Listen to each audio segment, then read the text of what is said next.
हम लोगों ने लास्ट लेक्चर में रियल टाइम शेड्यूलिंग को देख लिया था। और रियल टाइम शेड्यूलिंग जो है बेसिकली दो तरीके का, हार्ड रियल टाइम सिस्टम और सॉफ्ट रियल टाइम सिस्टम।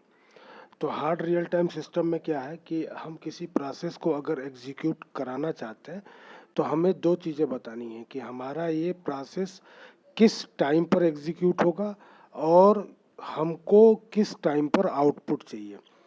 ठीक है। तो अगर हम लोग हार्ड रियल टाइम सिस्टम की बात कर रहे हैं और हमने कहा कि 4 बजे मेरे प्रोसेस का एग्जीक्यूशन स्टार्ट हो और 4:15 पे मुझे आउटपुट मिल जाना चाहिए, तो ये दोनों क्राइटेरिया हार्ड रियल टाइम में फुलफिल होना चाहिए। अगर हमारे प्रोसेस का एग्जीक्यूशन 4 बजे स्टार्ट नहीं होता है और हमको आउटपुट या 4:15 पे नहीं मिलता है, तो हम बोलेंगे कि जो भी आउटपुट हमको मिला है उस आउटपुट का हमारे लिए कोई मतलब नहीं है। हार्ड टाइम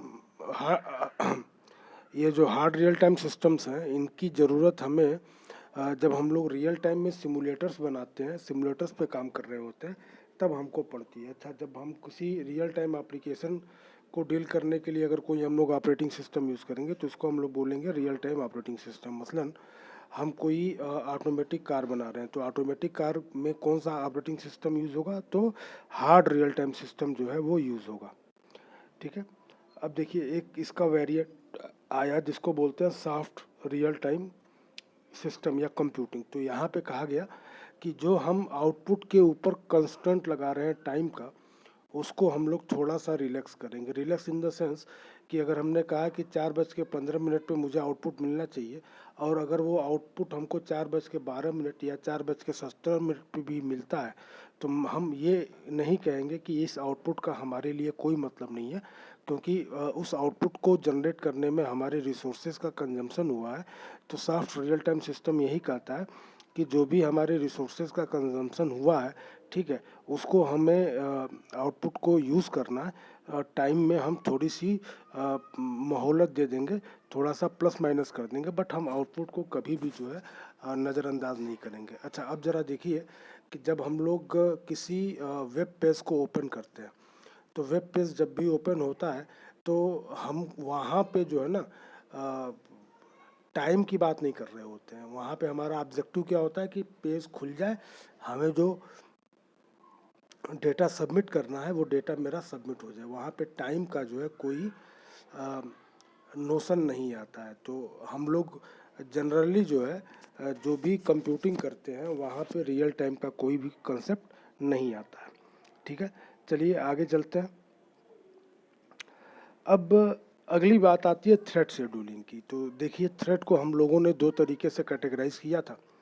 एक को हम लोगों ने बोला था कि एक यूज़र डिफाइंड थ्रेड और दूसरा बोला था कर्नल थ्रेड को। तो जब हम लोग किसी प्रोसेस की बात करते हैं तो प्रोसेस में एक से ज़्यादा थ्रेड्स जो हैं वो अवेलेबल हो सकते हैं। ठीक है। प्रोसेस को सीपीयू असाइन किया जाता है। ठीक है, कर्नल को इस बात से कोई लेना देना नहीं है कि किसी प्रोसेस में कितने नंबर ऑफ थ्रेड्स हैं, किसी प्रोसेस में कितने नंबर ऑफ थ्रेड्स हैं, इस बात से कोई लेना देना जो है हमारे कर्नल को नहीं होता है। अच्छा, प्रीवियस में भी मैंने एक एग्जांपल दिया था कि मान लीजिए कि अपने पास 4 प्रोसेसेस हैं और हर प्रोसेस में 10-10 थ्रेड है और हम जो है 10 मिलीसेकंड का जो है टाइम क्वांटा जो है असाइन कर रहे हैं। तो हम हर प्रोसेस को सीपीयू जो है 10 मिलीसेकंड के लिए देंगे। अब 10 मिलीसेकंड का जो टाइम हम हर प्रोसेस को दे रहे हैं, तो प्रोसेस के अंदर भी क्या है, 10-10 थ्रेड है।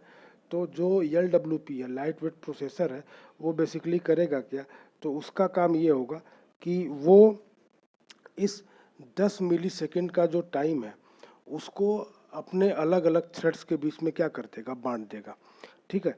तो ये जो शेड्यूलिंग हो रही है, सीपीयू की scheduling with in process for the thread, इसको हम लोग बोलते हैं it is local scheduling. This scheduling is taking place locally in a process. इस बात को समझिएगा कि हमारे घर में 10 लोग हैं, ठीक है, और हमारे यहाँ जो है मान लीजिए कि 10 पीस जो है कोई मिठाई आती है, तो उस 10 पीस मिठाई को हम अ, किस तरीके से लोगों में बांटेंगे। हो सकता है कि हम एक एक पीस सबको दे दें, या ये भी हो सकता है कि किसी को कम दें, किसी को ज़्यादा दें। तो ये जो डिस्ट्रीब्यूशन होगा मिठाई का, ये होगा लोकल लेवल पे, यानी प्रोसेस को सीपीयू दिया गया। सीपीयू जो है वो प्रोसेस के अंदर इंडिविजुअल थ्रेड्स को नहीं दिया गया है। तो सीपीयू साइकिल का distribution amongst the threads within a process is called local scheduling. और ग्लोबल शेड्यूलिंग बोलने का मतलब क्या है कि ग्लोबल शेड्यूलिंग मतलब we are talking about the scheduling of kernel threads. तो कर्नल के अंदर थ्रेड्स को हम किस तरीके से जो है शेड्यूल करेंगे, it is the responsibility of क्या, ग्लोबल शेड्यूलिंग। अच्छा, अब यहाँ पे एक चीज़ ध्यान ये देना कि जब हम लोग थ्रेड की बात करते हैं तो थ्रेड में एक स्टार्ट मेथड होता है। तो जब तक हम लोग स्टार्ट मेथड को कॉल नहीं करते हैं तब तक हमारे थ्रेड का रजिस्ट्रेशन नहीं होता है। तो जब तक हमारे थ्रेड का रजिस्ट्रेशन नहीं होगा तब तक हमारे थ्रेड को जो है सीपीयू का असाइनमेंट नहीं होगा। ठीक है। और ये जो एलडब्ल्यूपी की बात आ रही है, लाइट वेट प्रोसेसर, लिटरेचर में थ्रेड को जो है लाइट वेट प्रोसेसर्स के नाम से जाना गया है, लेकिन एलडब्ल्यूपी मतलब होता है लाइट वेट प्रोसेसर। तो लाइट वेट प्रोसेसर हम लोग इसलिए बोलते हैं कि वो पर्टिकुलर पॉइंट जहाँ पे मैपिंग हो रही है, मैपिंग इन बिटवीन क्या, kernel thread and in between क्या, यूज़र थ्रेड। ठीक है। तो वो जो पॉइंट ऑफ कंजंक्शन है वहाँ पे एक डेटा स्ट्रक्चर जो है यूज़ होता है, वहाँ पे एक मैकेनिज़्म यूज़ होता है जिसको हम लोग बोलते हैं एलडब्ल्यूपी। उस एलडब्ल्यूपी का पूरा काम क्या होता है, तो उस एलडब्ल्यूपी का पूरा काम होता है कि प्रोसेस को जो भी हम लोगों ने सीपीयू साइकिल्स दिए हैं उन सीपीयू साइकिल्स को थ्रेड्स के बीच में कैसे बांटा जाए। आप ज़रा ध्यान ये दीजिए कि ये जो थ्रेड्स हैं ना वो एक्चुअल सीपीयू को सीपीयू नहीं समझते हैं। वो जो एलडब्ल्यूपी जो है उसी को वो क्या समझते हैं कि this is the actual CPU for us. ठीक है। तो वो जो लॉजिकल सीपीयू का इम्प्लीमेंटेशन है एलडब्ल्यूपी में, लाइट वेट प्रोसेसर में, थ्रेड्स उसी लॉजिकल सीपीयू को एक्चुअल सीपीयू समझते हैं। ठीक है। अब किस थ्रेड की लाइब्रेरी में शेड्यूलिंग किस तरीके से होगी, ये अलग अलग लाइब्रेरीज में अलग अलग तरीके से डील किया गया है। आगे देखिए यहाँ पे जो है एक एग्जांपल आपके सामने आ रहा है। देखिए हम लोगों ने यहाँ पे पी थ्रेड, पोसिक थ्रेड की हम लोगों ने बात की है। हम लोगों ने पी थ्रेड डॉट एस को इंक्लूड किया है और हम लोग नंबर जो है, नंबर ऑफ थ्रेड्स जो हम लोग डिफाइन कर रहे हैं वो है 5। ठीक है। अब देखिए हम लोगों ने, अच्छा, हर प्रोसेस की आईडी होती है, उसी तरीके से हर थ्रेड की क्या होती है, आईडी होती है। तो देखिए पी थ्रेड जो है, पी थ्रेड का हम लोगों ने एक एरे बनाया हुआ है टी आई डी करके, T under score I D है बेसिकली। तो उसकी size T under score I D की जो साइज़ है वो कितनी है, 5 है। और अब हम लोग जो है एट्रीब्यूट जो है ले रहे हैं। ठीक है। तो ATTR जो है ना एट्रीब्यूट, वो जो है एक वेरिएबल है थ्रेड के एट्रीब्यूट्स को गेट करने के लिए। अब हम लोगों ने क्या किया, हम लोग इनिट प्रोसेस को क्या कर रहे हैं, कॉल कर रहे हैं। तो इनिट प्रोसेस क्या करेगा कि बाय डिफ़ॉल्ट जो है थ्रेड्स को इनिशियलाइज करेगा। ठीक है। अब ज़रा देखिए,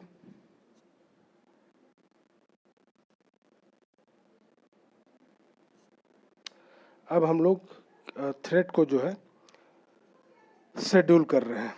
तो हम लोगों ने उसका स्कोप जो है बताया हुआ है। ठीक है। अब हम लोग उसकी शेड्यूलिंग की पॉलिसी जो है यहाँ पे बता रहे हैं। शेड्यूलिंग की पॉलिसी जो है आप FCFS भी बता सकते हो, राउंड रॉबिन भी बता सकते हो और अदर शेड्यूलिंग एल्गोरिदम भी बता सकते हो। अभी हम लोगों ने यहाँ पे क्या किया, थ्रेड को अब हम क्रिएट करने जा रहे हैं। तो देखिए यहाँ पे 5 थ्रेड्स जो है वो क्रिएट हो रहा है। ठीक है। फॉर लूप के अंदर, फॉर लूप के अंदर हम लोगों ने 5 थ्रेड को क्या कर लिया, क्रिएट कर लिया। अब हम हर थ्रेड को क्या कर रहे हैं, ज्वाइन करा रहे हैं। जब थ्रेड की लाइफ साइकिल, जब आप लोग जावा पढ़ोगे ना तो वहाँ पे ये चीज़ आएगी। ठीक है। अब देखो ये जो रनर मेथड है ना, रनर मेथड के अंदर हम लोग वो टास्क बताते हैं जिस टास्क को थ्रेड को एग्जीक्यूट कराना है। ठीक है। तो हमने यहाँ पे क्या लिख दिया है, printf I am a thread. ठीक है। तो हर थ्रेड एग्जीक्यूट होगा, हर थ्रेड अपने इस रनर को क्या करेगा, एग्जीक्यूट कराएगा। ठीक है, अब यहाँ पे हम लोग पैरामीटर भी पास कर रहे हैं। ठीक है, तो जो रनर मेथड होता है, बेसिकली जावा में एक मेथड होता है जिसको हम लोग बोलते हैं रन मेथड। तो रन मेथड का काम क्या होता है, तो रन मेथड में हम लोग थ्रेड की बॉडी देते हैं। थ्रेड की बॉडी का क्या मतलब कि वो सेट ऑफ इंस्ट्रक्शन जो एग्जीक्यूट करेगा, कब एग्जीक्यूट करेगा, कि जब हमारा प्रोसेस क्या होगा, हमारा थ्रेड क्या होगा, एग्जीक्यूट करेगा, तो वो अपने रन मेथड की बॉडी को एग्जीक्यूट कराएगा। रन मेथड की बॉडी में जो कुछ मेथड हम लोग जो कुछ हम लोग इंस्ट्रक्शन लिखे होंगे, वो इंस्ट्रक्शन हमारे क्या होंगे, एग्जीक्यूट होंगे। ठीक है, अब यहाँ पे थोड़ा सा स्पेसिफिक आ जाता है। ठीक है, तो इसको ये मतलब केस स्टडी टाइप का है, इसको यूनिवर्सिटी ने कभी ज़्यादा तवज्जो दिया नहीं है। ठीक है, अब इन चीज़ों को आप लोग धीरे धीरे एक एक करके देखिए। ये सोलरिस सन सोलरिस में कैसे शेड्यूलिंग हो रही है। ठीक है, शेड्यूलर क्लास है, ग्लोबल प्रायोरिटी है, शेड्यूलिंग का आर्डर है, क्लास स्पेसिफिक प्रायोरिटीज़ हैं। अच्छा, प्रायोरिटी भी जो है वो अलग अलग है, और अलग अलग प्रायोरिटी के लिए टाइम क्वांटम भी क्या है, अलग अलग है। ठीक है, ये रियल टाइम सिस्टम की बात हो रही है, रियल टाइम में शेड्यूलिंग करनी है तब प्रायोरिटीज़ क्या होंगी, इस तरीके से, है ना। अब लिनक्स का ज़रा देखिए, लिनक्स में क्रेडिट सिस्टम यूज़ होता है। तो इस स्लाइड को एक बार देखिए।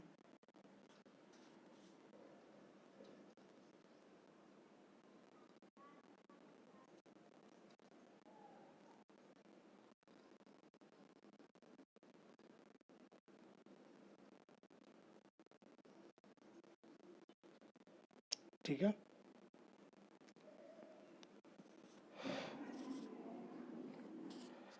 प्रायोरिटी चेंज होगी, टाइम क्वांटा भी चेंज होगा। इस स्लाइड में यही बताया जा रहा है।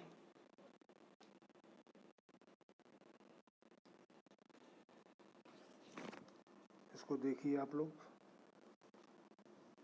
और कुछ चीज़ें और हैं, मसलन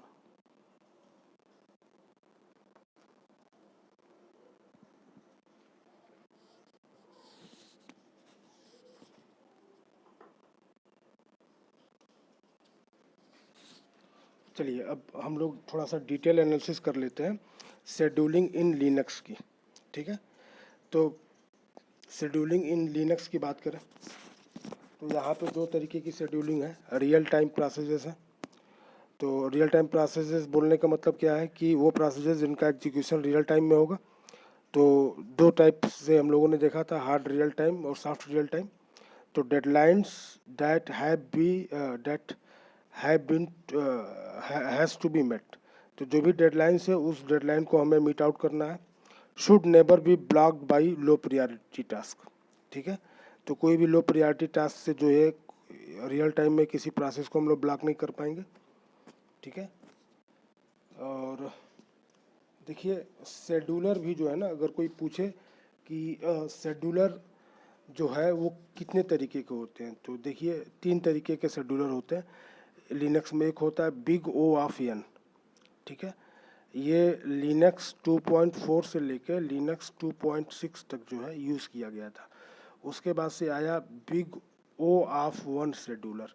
तो big O of one scheduler जो है वो लिनक्स 2.6 से लेके लिनक्स 2.6.22 तक चला। और उसके बाद एक और बेहतरीन शेड्यूलर आया जिसको बोला गया CFS, कम्प्लीटली फेयर शेड्यूलर। ठीक है, तो ये 2.6.23 से लेकर और अब तक जो है चला आ रहा है लिनक्स में। ठीक है, और CFS जो है ये जो शेड्यूलर है वो अपने अंदर इंटरनली जो है वो रेड ब्लैक ट्री का इस्तेमाल करता है। ठीक है, और ये जो शेड्यूलर है इसकी ख़ास बात क्या है कि ये किसी भी प्रोसेस को जो है स्टारवेशन में नहीं जाने देता है, ठीक है। किसी भी प्रोसेस को जो है ये स्टारवेशन में नहीं जाने देता है, ठीक है। तो हम लोगों ने इस चीज़ को देखा था कि स्टारवेशन की प्रॉब्लम जो है हम लोगों के सामने जो है बड़ी सी प्रॉब्लम के रूप में दिखी थी, जहाँ पे हम लोगों ने एजिंग टेक्निक का जो है इस्तेमाल किया था, ठीक है। तो अभी जो शेड्यूलिंग के ऊपर जो केस स्टडी है ना, उस केस स्टडी को हम लोग थोड़ा सा एक्सप्लोर करते हैं, ठीक है। तो पहले हम लोग काम करते हैं जो सन सोलरिस वाला था ना, सन सोलरिस का, ठीक है। तो इसके बारे में मैं कुछ बातें बताऊं। देखिए, Solaris two uses priority based process scheduling. It has 4 classes of scheduling which are in order of priority: real time, system, real time अलग है और सिस्टम अलग है, real time, system, time sharing and interactive. तो these are different scheduling specifications जो आपको तीसरे column में दिख रहा है। रियल टाइम है, सिस्टम है, इंटरेक्टिव है और टाइम शेयरिंग है, ठीक है। Each class includes different priorities and scheduling algorithms. Although time sharing and interactive use the same scheduling policy, Solaris 2 scheduling is shown in the figure 5.34, ठीक है। A process starts with one ELWP and is able to create new ELWPs as needed. Each ELWP inherits the scheduling class and priority of the parent process. The default scheduling class for a process is time sharing. The scheduling policy for time sharing dynamically alters priorities and assigns time slices of different lengths using a multi-level feedback queue. By default, there is an inverse relationship between priorities and time slices. The higher the priority, the smaller the time slice, and the lower the priority, the larger the time slice. Interactive processes typically have a higher priority CPU bound process, a lower priority. This scheduling policy gives good response time for interactive processes and good throughput for CPU bound processes. Solaris 2.4 introduced the interactive class to process scheduling. The interactive class uses the same scheduling policy as the time sharing class, but it gives windowing application a higher priority for better performance. Solaris 2 uses the system class to run kernel process such as the scheduler and paging daemon. Once established, the priority of a system process does not change. The system class is reserved for kernel use. The scheduling policy for the system class does not time slice, rather a thread belonging to the system class runs until it either blocks or is preempted by a higher priority thread. Threads in the real-time class are given the highest priority to run among all classes. This assignment allows a real-time process to have a guaranteed response from the system within a bounded period of time. A real-time process will run before a process in any other class. In general, few processes belong to the real-time class. Each scheduling class includes a set of priorities. However, the scheduler converts the class-specific priorities into global priorities and selects to run the thread with the highest global priority. The selected thread runs on the CPU until one of the following occurs. It is blocked, it uses its time slice, it is preempted by higher priority threat. If multiple threads have the same priority, the scheduler uses a robin queue. ठीक है, आगे देखिए। अब हम लोग आते हैं Windows XP के विंडोज़ एक्सपी जो कि एनटी टेक्नोलॉजी के ऊपर बेस्ड था। ठीक है, तो ये आपको जो है अलग अलग न्यूमेरिकल वैल्यूज़ जो है दिखा रहा है। प्रियरिटीज़ को यहाँ पे इसने कैटेगराइज करके रखा हुआ है। ठीक है, अब हम लोग आते हैं लिनक्स पे। ठीक है, तो लिनक्स पे देखिए कि Linux provides two separate process scheduling algorithm. One is time sharing and for fair preemptive scheduling among multiple processes. The other is designed for real tasks where absolute priorities are more important than fairness. ठीक है, अब देखिए Linux allows only processes running in user mode to be preempted. ठीक है, a process may not be preempted while it is running in kernel mode. ये सबसे important point है। Even if a real time process with a higher priority is available to run.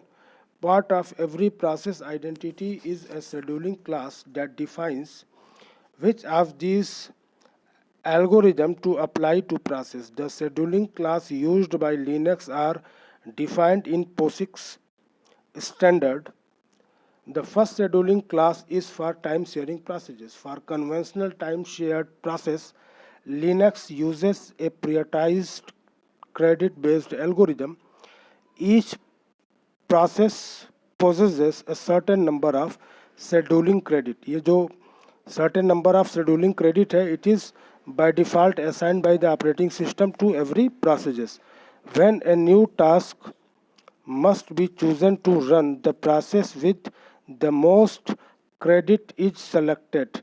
Every time that a timer interrupts occur, the currently running process loses one credit. When its credit reaches zero, it is suspended and other process is chosen. ठीक है, other process is chosen.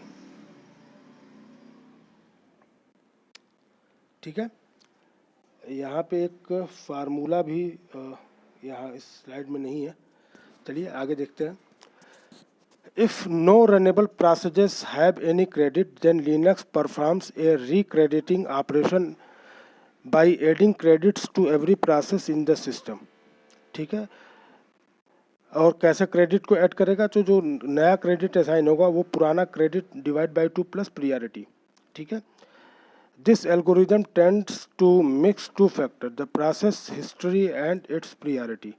One half of the credit and that a process still holds, since the previous recrediting operation will be retained after the algorithm has been applied, retaining some history of the process recent behavior.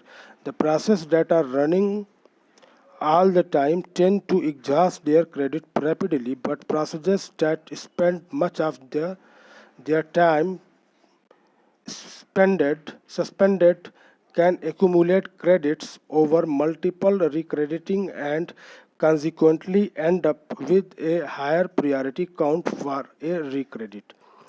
This crediting system automatically gives high priority to interactive or IO bound processes for which a rapid response time is important. The use of a process priority is in calculating new credit allows the priority of a process to be fine tuned. Background based jobs can be given a low priority. They will automatically receive fewer credit than interactive users jobs and hence will receive a smaller percentage of the CPU time than will similar jobs with higher priorities. Linux uses this priority system to implement standard Unix niche process priority mechanism. ठीक है. Linux real-time scheduling is simpler still. Linux implements the two real-time scheduling classes required by POSIX. First come, first serve and round robin. In both cases, each process has a priority in addition to its scheduling class. In time-sharing scheduling, however, processes of different priorities can still compete with one another to some extent in real-time scheduling. The scheduler always runs the process with the highest priority among processes of equal priority. It runs the process that has been waiting longest.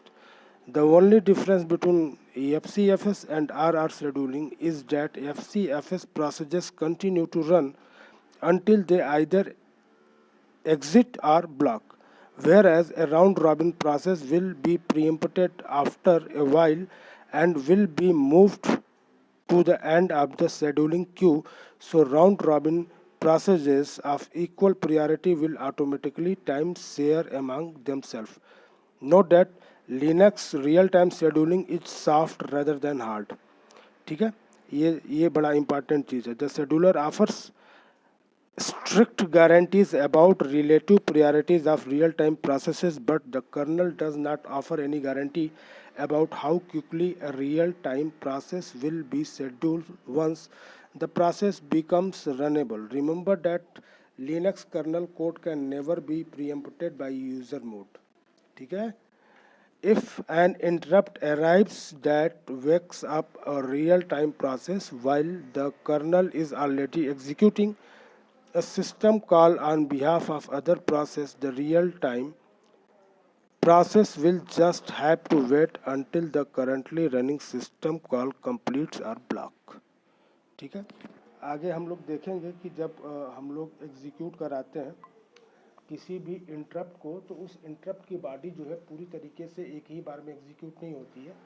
पहले जो interrupt होता है उसका आधा part जो है वो execute होता है, फिर हम लोग बचे हुए आधे पार्ट को थोड़ी देर के बाद हम लोग क्या करते हैं, एग्जीक्यूट कराते हैं. इसको बोलते हैं हम लोग हाफ हार्स टेक्निक.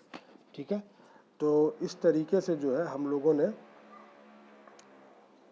इन चीज़ों को ख़त्म कर लिया. ये इवेल्युएशन है, तो अलग अलग पैरामीटर्स के बेसिस पे जो है इनके इवेल्युएशन है. इसको एक बार आप लोग देख लीजिए.